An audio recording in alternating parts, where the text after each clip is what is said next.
This video is brought to you by Squarespace. When it comes to websites, online stores, etc., there's no place to build a beautiful online presence like Squarespace. As a certified movie guy, making a review for The Legend of Zelda Tears of the Kingdom was kind of a no-brainer. Not only because I've spent too many hours in this game in the last few days for me not to do something about it, but more importantly because Breath of the Wild means a lot to me. It was a deeply necessary escape when I first booted it up in 2017, and because the universe works in just the strangest ways, this new one has also been timed pretty perfectly with where my life is at, and I have not stopped playing it. Also, Breath of the Wild felt like it broke out of just the video game crowd, and I know a lot of film friends that really connected to it for whatever reason, so it just feels right to get into it over here. That said, I really wanted to get some thoughts out on this thing, because god damn it, it might just be better than the first one. In fact, it is better than the first one, and now I want to talk about it. Something I'll get out of the way right off the bat is that I am aware that this is in some ways a premature review. What I mean by that is I was still playing Breath of the Wild up until this last summer. These Zelda games are crafted in a way to provide the player with unlimited tasks and activities,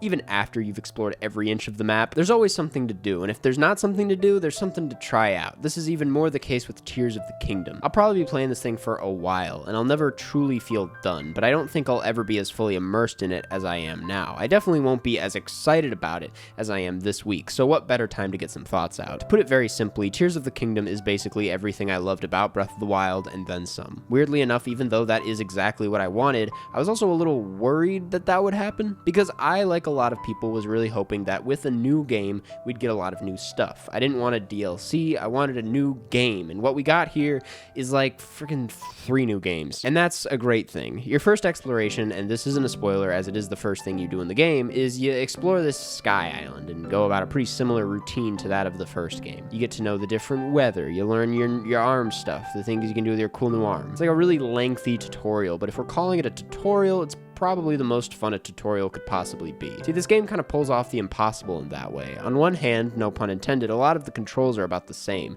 You do the same stuff to swing your sword and use your shield and paraglide, and it's all there. Yet the game makes it so enjoyable to relearn all of this with just how unpredictable and fascinating this first Sky Island is. Tears of the Kingdom adds more variety to the original Hyrule we're familiar with, so much so that it does feel like an entirely new place. Not all of it is new, but that doesn't really matter. What matters is that the player is still curious and excited to explore the entire map, and this game makes that happen. I'm saying all of this to make the point that this is, in fact, a new game. I am not even a little bit disappointed. I'm actually quite overwhelmed. I threw away like 3 days of my life playing this thing, and I'm still not done with the main story. I have ADHD, and if I see a rock, I'm gonna pick it up, so I am moving through this pretty slowly, but still, it's a shit ton of new shit. I'll be honest, I was a little worried at first about the map being the same as the last game. I love the sky stuff, but it's not like it's the entire second world that I wanted it to be. But then I stumbled into a certain area, and I am still thinking about this area as I'm saying this right now. This is something I was secretly hoping they would do. I was thinking about this for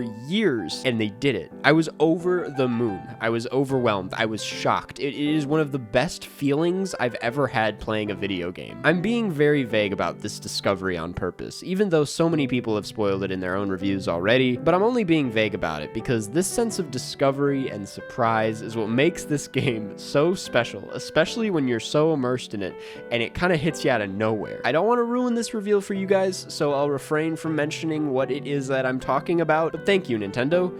You made me very happy. Let's talk about the other things that I was worried about that now make me look like a fool. Now, these games can be played exactly how you want them to be played. I personally am a puzzle guy. I love puzzles. Yet, looking back at Breath of the Wild, while I still hold it in high regard, some of those shrines were just not fun at all. I haven't even played every shrine in this new game. I'm not even close, but not one shrine hasn't been enjoyable. The puzzle solving in this game feels like a massive step up, with problems that are just as tricky and clever, yet so much more fun to figure out. Not only because the solutions can often be deceptively simple, sometimes they're deceptively unsimple, and it's literally as simple as just putting a ball in a hole. But also sometimes I'm doing these puzzles in a way where I'm so positive I'm not doing it the way it was intended. I feel like I'm breaking the game. That is what makes it such a good time. It makes the world feel limitless. It makes you feel like you're a genius, even if I'm not, because I'm pretty sure these are the right ways to do it. Damn, does it leave me with a good feeling. It gets me excited to enter other shrines, whereas in Breath of the Wild, sometimes I just just activate them and then decide to do them later because I wasn't in the mood. With Tears of the Kingdom, I'm always in the mood for a shrine because they don't feel like another thing to check off on a list. They're just fun. One of the biggest improvements from Breath of the Wild is the enemies. There's just more of them in this one. You got slugs, monkeys, robots, cubes, dragons, and hands. I won't elaborate on the hands thing. If you've seen the hands, you know exactly what I'm talking about, and it's fucked up. I feel like that doesn't even scratch the surface. Plus, almost all the same enemies from Breath of the Wild are here besides the Guardians. And maybe I'm alone here, but I do not miss those fellows at all. They were annoying and there were too many of them. Which is the other thing. Despite how many new enemies there are to fight, it never feels overwhelming or like an annoyance. With Breath of the Wild, it sometimes felt like I couldn't not face a Guardian, but you can kind of decide how much you actually want to indulge in combat with this new one, which just adds to how customizable the whole thing is. That said, when I do have to fight a boss or wipe out a clan of enemies, it always feels like a unique fight. Depending on the setting you're in, who the enemy is, or what skills you have access to, the game manages to make it feel fresh and like you're fighting for the first time again, rather than like a copy and paste situation, which is how a lot of games feel. Speaking of combat, I do feel like weapons are easier to access in this one, specifically arrows. It always felt like such a hassle to find an arrow in Breath of the Wild, and I haven't really had much trouble this time around, which is so nice. Weapons still break a little too easily, but I'm not that upset about that. I think it keeps things interesting and engaging, adds a level of strategy to how you play. Of course, I gotta touch on the whole building thing as well as all the other new abilities. In this game, you can grab and attach different objects, fuse objects with your weapons, recall, and ascend, all of which are so fun to use. I liked Breath of the Wild stuff a lot. I missed the bombs. They were always a blast. But those always felt very specific to combat. These, on the other hand, are used for literally every aspect of the game. Sometimes it makes me feel like I'm cheating because instead of going through the hassle of climbing, I'll find the teeniest ridge on a cliff that sort of counts as a ceiling and I'll just ascend right up to the top of the mountain. It's additions like these and like the easier to access weapons that don't necessarily make the game feel easier, but they do make exploring a hell of a lot more convenient,